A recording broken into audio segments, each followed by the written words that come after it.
Que la grâce et la paix vous soient données de la part de Dieu notre Père et de Jésus-Christ notre Seigneur. Amen. Le texte biblique retenu pour notre méditation de ce mardi 21 avril 2026 est tiré du livre de Michée, Michée chapitre 6, du verset 6 jusqu'au verset 16. Le thème qui nous conduit est le suivant: rends un culte agréable au Seigneur. Prions. Seigneur Dieu, ouvre nos esprits et nos cœurs afin que ta parole nous éclaire, nous transforme et nous guide sur le chemin de la vérité. Amen. Michée chapitre 6, du verset 6 au verset 16. Avec quoi me présenterai-je devant l'Éternel pour m'humilier devant le Dieu très haut? Me présenterai-je avec des holocaustes, avec des veaux d'un an?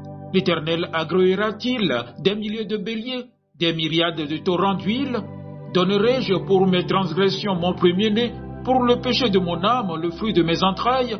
On t'a fait connaître, ô homme, ce qui est bien, et ce que l'Éternel demande de toi, c'est que tu pratiques la justice, que tu aimes la miséricorde, et que tu marches humblement avec ton Dieu.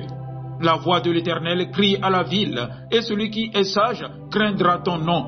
Entendez la verge, et celui qui l'envoie. Y a-t-il encore dans la maison du méchant des trésors iniques, et un épha trop petit, objet de malédiction? Est-on pur avec des balances fausses, et avec de faux poids dans le sac? Ces riches sont pleins de violence, ces habitants profèrent le mensonge, et leur langue n'est que tromperie dans leur bouche. C'est pourquoi je te frapperai par la souffrance, je te ravagerai à cause de tes péchés. Tu mangeras sans te rassasier, et la faim sera au-dedans de toi. Tu mettras en réserve, et tu ne sauveras pas. Et ce que tu sauveras, je le livrerai à l'épée. Tu sèmeras, et tu ne moissonneras pas. Tu presseras l'olive, et tu ne feras pas d'onction avec l'huile. Tu presseras le mou, et tu ne boiras pas le vin. On observe les coutumes d'Omri et toute la manière d'agir de la maison d'Achab, et vous marchez d'après leurs conseils. C'est pourquoi je te livrerai à la destruction. Je ferai de tes habitants un sujet de raillerie, et vous porterez l'opprobre de mon peuple. Amen. Bien-aimés dans le Seigneur, aujourd'hui, nous allons réfléchir ensemble à une question essentielle. Qu'est-ce qui plaît réellement à Dieu? Beaucoup pensent que rendre un culte à Dieu consiste à venir à l'église, chanter avec ferveur, prier avec intensité, donner des offrandes, puis repartir en continuant sa vie comme avant. Mais est-ce vraiment cela que Dieu attend? Dans le livre de Michée, Dieu adresse un message puissant à son peuple. Israël est un peuple religieux. Il accomplissait des sacrifices, respectait des pratiques, observait des rites. Pourtant, malgré tout cela, Dieu n'était pas satisfait. Le peuple pose alors cette question: avec quoi me présenterai-je devant l'Éternel? Et les propositions deviennent de plus en plus extrêmes. Des holocaustes, des milliers de béliers, des fleuves d'huile et même le sacrifice du premier-né. À travers ces paroles, on comprend une chose. Le peuple pensait pouvoir plaire à Dieu avec des actes impressionnants, avec des démonstrations religieuses spectaculaires. Mais Dieu ne fonctionne pas ainsi. C'est un peu comme quelqu'un qui offrirait un cadeau très cher à une personne qu'il néglige complètement au quotidien.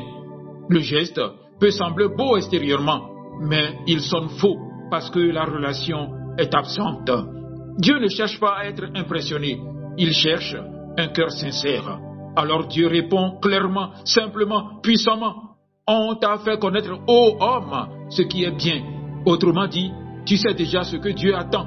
Ce n'est pas inaccessible, ce n'est pas réservé à une élite spirituelle. 3 choses sont demandées. D'abord, pratiquer la justice. Cela signifie vivre dans la droiture, être honnête, agir avec équité. Ce n'est pas seulement éviter le mal, c'est faire activement ce qui est juste. Un homme ou une femme qui refuse de tricher, qui refuse de mentir, qui refuse de profiter des autres, même quand personne ne regarde, rend un culte à Dieu dans sa vie quotidienne. Le culte ne commence pas à l'église, il commence dans les choix de chaque jour. Ensuite, aimer la miséricorde. Dieu ne nous demande pas seulement d'être bon par obligation, mais d'aimer faire le bien, d'aimer pardonner, d'aimer montrer de la compassion. Soyons honnêtes, pardonner n'est pas naturel. Aimer ceux qui nous blessent faire preuve de bonté envers ceux qui ne le méritent pas, cela va à l'encontre de notre nature humaine. Mais c'est précisément là que le cœur de Dieu se manifeste. Enfin, marcher humblement avec ton Dieu. Marcher avec Dieu, ce n'est pas simplement croire en lui, c'est vivre avec lui, dépendre de lui, avancer avec lui chaque jour. Et marcher humblement, c'est reconnaître que nous ne savons pas tout, que nous ne contrôlons pas tout et que nous avons besoin de Dieu en permanence. C'est comme un enfant qui marche avec son père. Il ne court pas devant, il ne reste pas en arrière, il marche à ses côtés en confiance. Voilà ce que Dieu appelle un culte agréable. Mais le test ne s'arrête pas là. Dieu dénonce aussi un problème grave, l'hypocrisie. Le peuple venait au temple, mais dans la vie quotidienne, il y avait la fraude, l'injustice, le mensonge, la violence. Ils honoraient Dieu avec leurs lèvres, mais leurs actions disaient le contraire. Cela nous interpelle directement. À quoi sert de chanter « Seigneur, je t'aime » si dans la semaine, nos paroles blessent, nos actions trompent et nos décisions ignorent Dieu? Dieu ne sépare pas le culte de la vie. Quand il n'y a pas de cohérence, le culte devient vide et les conséquences sont lourdes. Dieu annonce que malgré leurs efforts, ils ne seront pas satisfaits. Ils travailleront, mais ne profiteront pas. Ils accumuleront, mais ne garderont pas. C'est l'image d'une vie qui ne porte pas de vrais fruits. Comme un seau percé, on peut le remplir encore et encore. Il ne reste jamais plein. Pourquoi? Parce qu'un culte sans transformation intérieure ne peut produire une vie bénie. Bien-aimé, Dieu ne rejette pas le culte. Il rejette le culte vide. Ce qu'il désire, ce n'est pas d'abord ce que nous faisons le dimanche, mais ce que nous sommes chaque jour. Un culte agréable à Dieu, c'est une vie transformée, une vie où la justice est pratiquée, où la miséricorde est aimée, où Dieu est suivi avec humilité. Alors aujourd'hui, chacun de nous est invité à se poser honnêtement cette question. Mon culte est-il seulement extérieur ou touche-t-il toute ma vie? Est-ce que je vis ce que je proclame? Est-ce que ma manière de parler, d'agir, de travailler, de traiter les autres reflète réellement Dieu? Imaginez deux personnes. La première chante fort, prie longtemps, donne beaucoup, mais vit dans l'injustice. La seconde est discrète, simple, peut-être même peu visible, mais elle vit dans la droiture, dans l'amour et dans l'humilité. Laquelle rend un culte agréable à Dieu? La réponse est évidente. Aujourd'hui, Dieu ne nous demande pas plus d'activités religieuses. Il nous appelle à un cœur transformé. Revenons à l'essentiel. Pratiquer la justice, aimer la miséricorde et marcher humblement avec notre Dieu.